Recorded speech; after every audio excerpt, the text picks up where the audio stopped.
El acontecer de América Latina, Estados Unidos y el mundo con Red Mundial de Noticias. A través de Radio Cántico Nuevo. Red Mundial de Noticias con Johnny Romero. Comienza ahora. Hola, ¿qué tal? Aquí está la información en Red Mundial de Noticias. Hoy es martes 14 de abril de 2026. Aquí están los titulares de las más importantes noticias ocurridas en el mundo hasta este momento. Llegan a Venezuela 190 migrantes en un vuelo de repatriación proveniente de Estados Unidos. El ex jefe de los servicios secretos de Brasil es detenido por el ICE en Orlando, Florida. Continúan las elecciones presidenciales en Perú. Tras incidente logístico, la derecha lidera en el conteo preliminar. Red de Defensoras de Derechos Humanos en Honduras registra 2.484 agresiones en 2025. Localizan con vida al alcalde de Taxco y a su padre en el sur de México. México reporta la muerte de otro migrante bajo custodia de la ICE de Estados Unidos.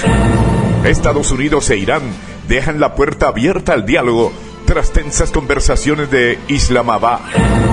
Indignación en Estados Unidos. Trump arremete contra el Papa y publica imagen en la que se muestra como Jesucristo. Aquí están las noticias. Washington. Donald Trump emerge del horizonte vestido con túnicas rojas y blancas para tocar la frente de un hombre enfermo, mientras los rayos de luz emanan de su cuerpo. De fondo, ondea una bandera estadounidense con siluetas de soldados, aviones de combate y la Estatua de la Libertad.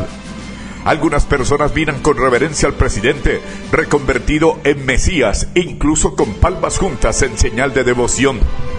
Así es la imagen que el presidente de Estados Unidos publicó la última hora del día domingo en su red social Truth Social, antes de borrarla en el mediodía de ayer. El republicano explicó desde la Casa Blanca que nunca tuvo la intención de compararse con Jesús cuando publicó la ilustración. ¿Cómo se les ocurrió eso?, se preguntó el republicano antes de explicar. Se supone que yo soy el médico curando a la gente, y sí que curo a la gente. La ilustración generada con inteligencia artificial despertó la condena enérgica de varias agremiaciones religiosas y cristianos conservadores prominentes, en plena tensión entre el presidente y el Papa León XIV, por las críticas del pontífice a la guerra contra Irán y la aireada respuesta del republicano. Trump ya había utilizado imágenes religiosas en publicaciones previas. Durante su juicio por fraude bancario en 2023, compartió un dibujo de un seguidor que lo mostraba sentado junto a Jesús en la sala del tribunal. Los católicos recuerdan a Trump que no es Dios. La indignación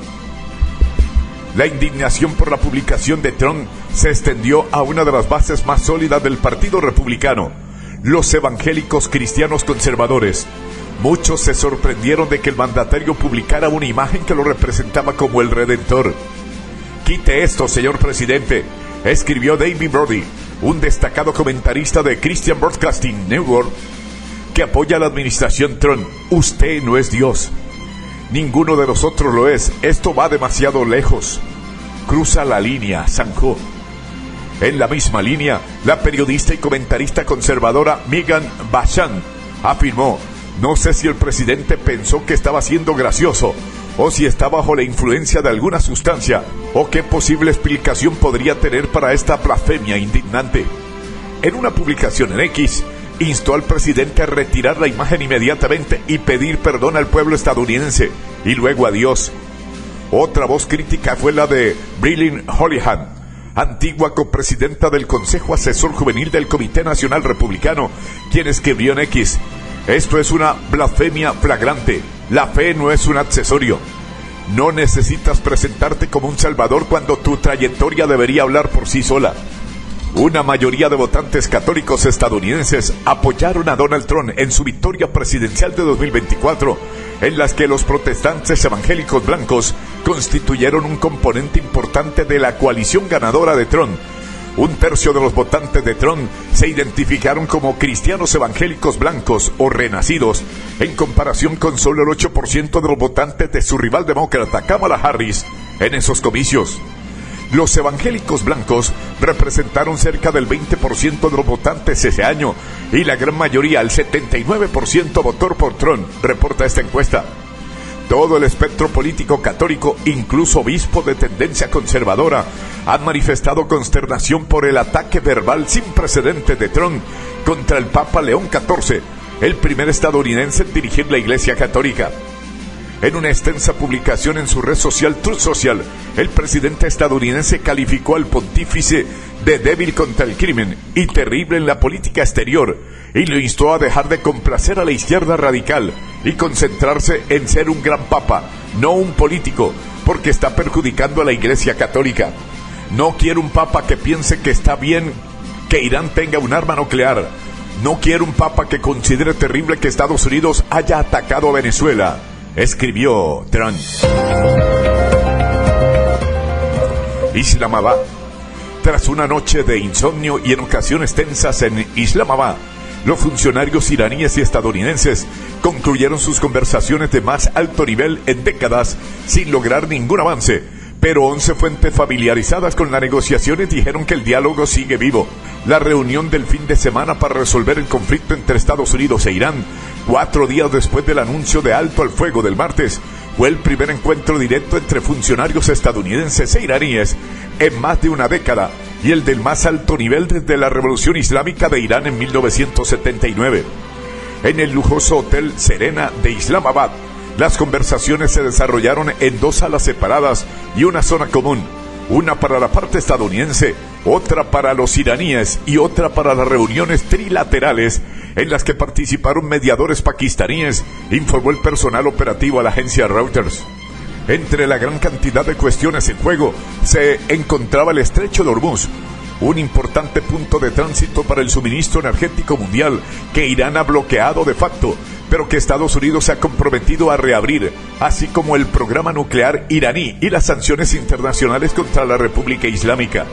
No se permitían teléfonos en la sala principal, lo que obligó a los delegados, entre ellos el vicepresidente de Estados Unidos, J.D. Vance, y el presidente del Parlamento iraní, Mohammad Bakr Kalibaf, a salir durante los descansos para transmitir mensajes a sus países, indicaron 2 de las fuentes. Durante las conversaciones había una gran esperanza de que hubiera un avance y de que ambas partes llegaran a un acuerdo. Sin embargo, la situación cambió en un abrir y cerrar de ojos, dijo una fuente del gobierno pakistaní. Washington. Donald Trump amenazó con eliminar cualquier barco iraní que intente forzar el bloqueo naval a los puertos. Washington anunció el bloqueo de todos los puertos iraníes a partir de las 2 de la mañana. Washington anunció el bloqueo de todos los puertos iraníes a partir del lunes a las 2 de la tarde, después de que las conversaciones de paz con Teherán en Pakistán fracasaran. Para Irán, este bloqueo es ilegal y es un acto de piratería, y advirtió de llevarse a cabo, ningún puerto del Golfo estará a salvo de represalias. La respuesta de Trump llegó de inmediato. Si alguno de estos barcos se acerca en lo más mínimo a nuestro bloqueo, será eliminado de inmediato, dijo en su red Truth Social. El anuncio del bloqueo volvió a disparar los precios del petróleo, que superaron los $100 por barril, y subió de nuevo a los mercados mundiales en la incertidumbre. Según detalló Trump, el Truth Social, el bloqueo se impondrá a todos los navíos que entren y salgan de los puertos iraníes. El Comando Central de Estados Unidos para Oriente Medio precisó que se autorizará la circulación de buques que no salgan de Irán ni se dirijan hacia este país. Se puede suponer que la intención de Trump es intentar privar a Irán de sus ingresos por exportación y obligar a sus principales importadores de petróleo, particularmente China, a presionar a Teherán para que levante su bloqueo del estrecho de Hormuz, señaló el centro de reflexión Southern Center. Desde el inicio de la guerra en Oriente Medio, desencadenada el 28 de febrero, tras bombardeos de Israel y Estados Unidos contra Irán, Teherán mantiene bloqueado el estrecho de Hormuz. Por este paso estratégico, por donde en condiciones normales transita alrededor del 20% del petróleo y el gas mundial, Irán ha impuesto de facto derechos de paso para cruzarlo, medidas que tiene intención de mantener. Austin, Texas. La Cancillería mexicana reportó la muerte de otro migrante mexicano bajo la custodia del Servicio de Inmigración y Control de Aduanas, ICE, y exigió una investigación sobre las causas del deceso, lo que sumaría ya un total de 15 ciudadanos mexicanos fallecidos en centros de detención en Estados Unidos desde el regreso del presidente de Estados Unidos, Donald Trump, a la Casa Blanca. En un comunicado, la Cancillería informó que el Consulado de México en Nueva Orleans fue notificado por autoridades migratorias estadounidenses de que el fallecimiento ocurrió el pasado 11 de abril en el centro correccional de Wynne, ubicado en el condado de Winfield, en el estado de Luisiana, en el sur de Estados Unidos. La nota oficial indicó que hasta el momento la causa de la muerte permanece bajo investigación. El mexicano Alejandro Cabrera Clemente, de 49 años, falleció a las 8:50 de la mañana del sábado en un centro médico de Luisiana, donde había sido trasladado de urgencia ese mismo día. De acuerdo con la versión oficial difundida ayer lunes por el ICE, el personal del centro lo encontró inconsciente, solicitó atención médica inmediata e inició maniobras de reanimación. Cabrera había sido detenido por agentes del ICE en enero en Chattanooga, en Tennessee, y posteriormente trasladado a Luisiana, donde permaneció bajo custodia durante casi 2 meses hasta su muerte, según información oficial. Tras conocer el caso, la representación consular activó los protocolos de protección y, en coordinación con el Consulado General de México en Atlanta, estableció contacto con la familia de la víctima para brindar asistencia y acompañamiento legal. Asimismo, señaló que mantiene comunicación con las autoridades estadounidenses para conocer las circunstancias del fallecimiento y determinar las acciones legales a seguir junto con los familiares. La Secretaría de Relaciones Exteriores expresó su preocupación por la reiteración de muertes de personas migrantes en centros de detención del ICE, al considerar que estos hechos reflejan deficiencias graves en las condiciones de reclusión, incompatibles con los estándares de derechos humanos y la protección de la vida. En este sentido, instruyó a la Red Consular Mexicana en Estados Unidos a reforzar las visitas diarias a los centros de detención migratoria y reiteró a la comunidad mexicana que pueden solicitar apoyo a través de los consulados o de la línea de apoyo consular. El mes pasado, la presidenta de México, Claudia Sheinbaum, anunció que el país llevará a la Comisión Interamericana de los Derechos Humanos, CIDH, la situación de los mexicanos en los centros de detención del ICE tras la muerte de José Guadalupe Ramos Solano. De acuerdo con autoridades estadounidenses, Ramos Solano fue encontrado inconsciente y sin respuesta el 25 de marzo, mientras se encontraba detenido en el Centro de Procesamiento del Adelanto en California. Este lunes, el gobierno mexicano reiteró que continuará utilizando todas las vías legales y diplomáticas disponibles para proteger a sus connacionales en el exterior, independientemente de su situación migratoria. Con este caso, ascienden a 16 el número de personas fallecidas en lo que va del año bajo custodia migratoria y a 47 desde enero de 2025, cuando Trump asumió la presidencia. Las políticas antiinmigrantes del actual gobierno, junto con el impulso a los arrestos en el exterior del país, han derivado en cifras récord de... Las políticas antiinmigrantes del actual gobierno, junto con el impulso a los arrestos en el interior del país, han derivado en cifras récord de detenciones. En enero, más de 73,000 migrantes permanecían detenidos en Estados Unidos, el nivel más alto desde la creación del Departamento de Seguridad Nacional de DHS en 2001, según datos filtrados por CBS News. Ciudad de México. El secretario de Seguridad de México, Omar García Harfuch, informó que fueron localizados con vida Juan Andrés Vega Carranza, presidente municipal de Taxco de Alarcón, en el estado sureño de Guerrero, y su padre Juan Vega Arredondo, quien fue privado de la libertad el 11 de abril pasado. El titular de la Secretaría aseguró que ambas personas se encuentran a salvo y detalló que su hallazgo ocurrió luego del despliegue de un operativo que implicó el apoyo de personal en tierra, así como de helicópteros. Se continuarán las operaciones para detener a los responsables, destacó el funcionario en un mensaje publicado en su cuenta oficial de X. En el operativo participaron integrantes del Ejército Mexicano, la Marina y la Guardia Nacional de los estados de Guerrero, Morelos y el Estado de México, así como aeronaves de la GN, efectivos de la Policía Estatal y personal de la Fiscalía Federal y Estatal. Tegucigalpa.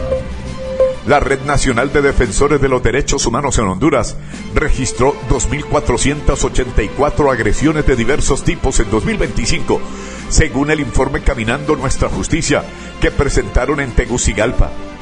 El informe señala que las agresiones fueron contra defensores de los derechos humanos, sus organizaciones y comunidades en Honduras, y al que al menos 1.122 ocurrieron en el departamento de Colón, al este del país, que representan el 45% de la totalidad de las agresiones. Según las defensoras, el año 2025 estuvo marcado por un proceso electoral viciado por el fraude, la corrupción y una política de intervención ejercida por Estados Unidos, y en ese contexto sus organizaciones y pueblos continúan luchando para vivir y vivir bien y caminando juntas para hacernos justicia. De las 2.484 agresiones, 348 fueron ataques personales contra defensoras específicas, 230 contra organizaciones afectando su prestigio, identidad o su labor de defensa, y 1.906 correspondieron a agresiones colectivas, añade el estudio.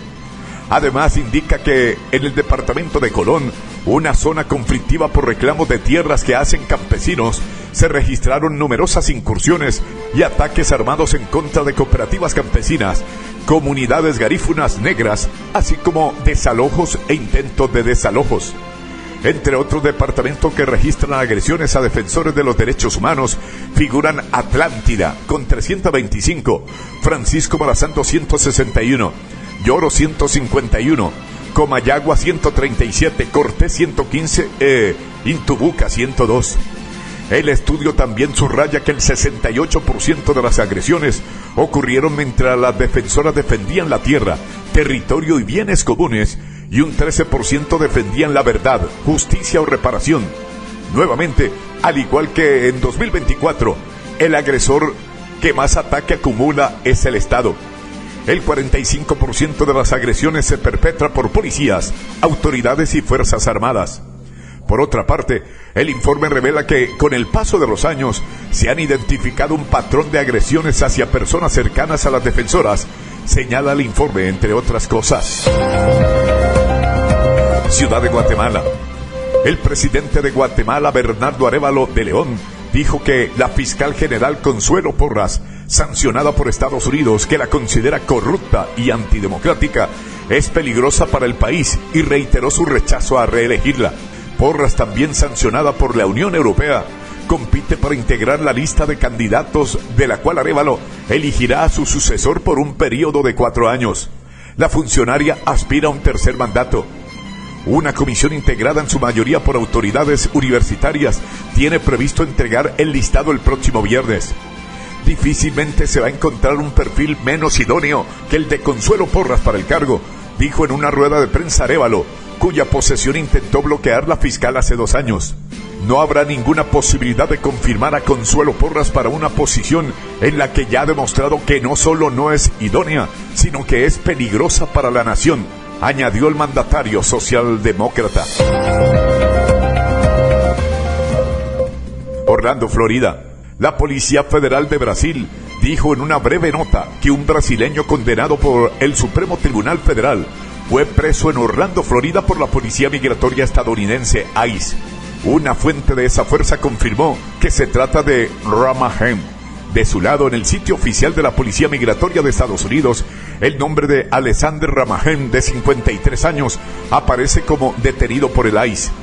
El detenido es considerado fugitivo de la justicia brasileña tras la condena por los crímenes de la organización criminal armada, golpe de Estado y tentativa de abolición violenta del Estado de Derecho, subrayó la PF en un comunicado.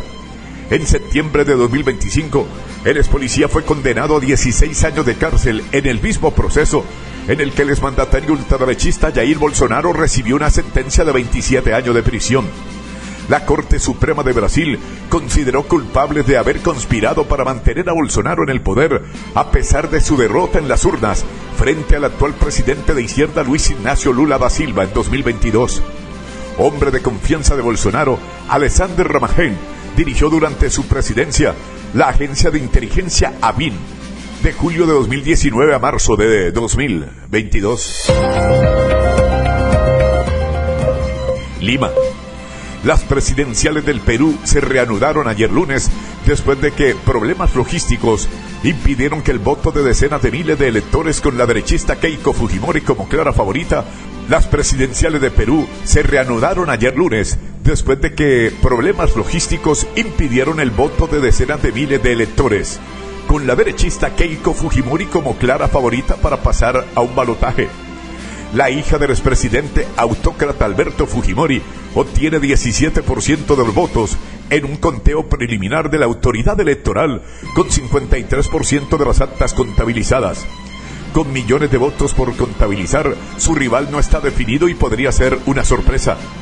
Unas 50,000 personas se quedaron sin votar el domingo en algunos distritos de Lima por demoras en la instalación de puntos de sufragio, por lo que las autoridades extendieron la votación en esos centros hasta este lunes. El conteo parcial, en el que los votos de Lima son los primeros en ser computados, favorece por ahora con el segundo puesto al ultraconservador Rafael López Aliaga, seguidor del socialdemócrata Jorge Nieto. Sin embargo, proyecciones de Ipsos colocan en segundo lugar al izquierdista Roberto Sánchez, heredero político del expresidente Pedro Castillo. Quito, Ecuador. El presidente ecuatoriano Daniel Noboa señaló que espera hallar una solución definitiva a la crisis comercial y política con Colombia después de las elecciones presidenciales en ese país y prácticamente descartó una posible salida al conflicto con su par colombiano Gustavo Petro. En declaraciones a la Radio Forever de Guayaquil, el mandatario ecuatoriano dijo que estamos siempre abiertos a trabajar con Colombia. Son nuestros hermanos, están al lado y siempre hemos tenido una buena relación.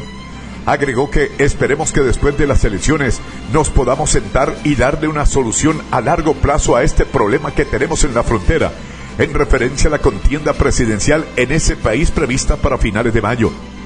Acerca de una eventual salida inmediata, respondió que no tengo gran esperanza de que Petro cambie, ni que haga lo que debería hacer, proteger su frontera sur.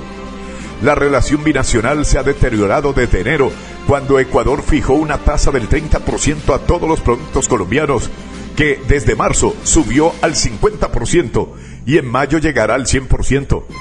Para justificar la medida, Ecuador adujo que Colombia no custodia su frontera, donde de ese lado hay una importante presencia de grupos armados vinculados con la minería ilegal, el tráfico de personas y el narcotráfico, y que su balanza comercial era negativa y cercana a los $1,000 millones anuales. Caracas. Chevron firmó ayer lunes 2 acuerdos para expandir sus operaciones en la vasta faja petrolífera del Orinoco en Venezuela, incluyendo un intercambio de activos que añade un área de petróleo extra pesado a su proyecto principal, a la vez que devuelve un área de gas costa afuera y otra de crudo, informaron ejecutivos y funcionarios en un evento. Los acuerdos se encuentran entre los primeros grandes proyectos de expansión desde que Estados Unidos lanzó un plan de reconstrucción de $100,000 millones para el sector energético venezolano, tras la captura del presidente Nicolás Maduro y la aprobación en enero de una reforma integral de la principal ley petrolera del país, lo que incentiva la inversión extranjera. Este intercambio de activos que firmamos hoy es el primer paso de esta nueva etapa. Un primer paso que denota una disciplina en manejo de capital, fortaleciendo nuestra posición en la faja del Orinoco.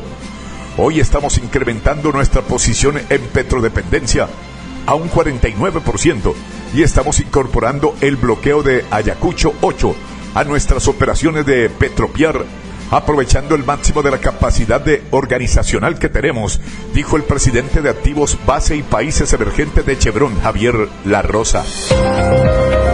Caracas. Un total de 190 migrantes repatriados llegaron ayer a Venezuela en un vuelo procedente de Arizona, Estados Unidos, como parte de la gran misión Vuelta a la Patria, el programa estatal que gestiona el retorno migratorio al país suramericano. En una publicación en Telegram, el Ministerio del Interior y Justicia informó que en el vuelo llegaron 136 hombres, 26 mujeres, 15 niños, 10 niñas y 3 bebés, para quienes se organizó un recibimiento especial para ofrecer un proceso cómodo de llegada sin ofrecer más detalles. El vuelo, operado por la aerolínea Easter, aterrizó en el Aeropuerto Internacional Simón Bolívar de Maiquetía, que sirve a Caracas. Se trata del vuelo 132, desde que Caracas y Washington suscribieron un acuerdo migratorio para la repatriación de migrantes en enero del año pasado y que se mantuvo incluso en medio de las tensiones por el despliegue militar estadounidense en el Mar Caribe. Con la llegada de estos 190 venezolanos, se cumple una meta más en el esfuerzo por facilitar el regreso de los connacionales, reafirmando que el destino final de este viaje es, ante todo, el reencuentro con el hogar y la familia, afirmó la cartera de Estado en su mensaje. Atención, Medellín. Los 4 hipopótamos que llevó a Colombia en los años 80 el narcotraficante Pablo Escobar se ha convertido en una numerosa manada invasora. Según el más reciente caso del Ministerio de Ambiente, para 2022 habían al menos 169. Sin una política de control de la población, se estima que para el 2030 llegarían a ser más de 500 y en 2035 superarían los 1000. Este lunes, la ministra de Ambiente encargada, Irene Vélez, anunció los planes del gobierno para reducir la población de hipopótamos, que incluyen la eutanasia de 80 individuos de esta especie. Desde 2022, los hipopótamos en Colombia están declarados como especie exótica invasora, lo que quiere decir que se considera que amenazan los ecosistemas y la biodiversidad nativa. La ministra Vélez explicó que el crecimiento descontrolado de la población de hipopótamos que se encuentra en las riberas del río Magdalena contamina el agua, afecta a comunidades humanas y pone en riesgo especies como el manatí y la tortuga de río. El hipopótamo es considerado uno de los animales más agresivos del mundo, por lo que representa también un riesgo de ataque para pescadores y habitantes de la zona. Según un estudio publicado por la revista Animals 2021, el 87% de encuentros de humanos con hipopótamos en Uganda entre 1923 y 1994 fueron fatales. Amigos oyentes, por el día de hoy llegamos al final de Red Mundial de Noticias. Mi amigo personal Federico Santiago y Johnny Romero les acompañamos. Les invitamos mañana a nuestra emisión diaria de noticias. Que el Señor les bendiga. Hasta pronto. Bye.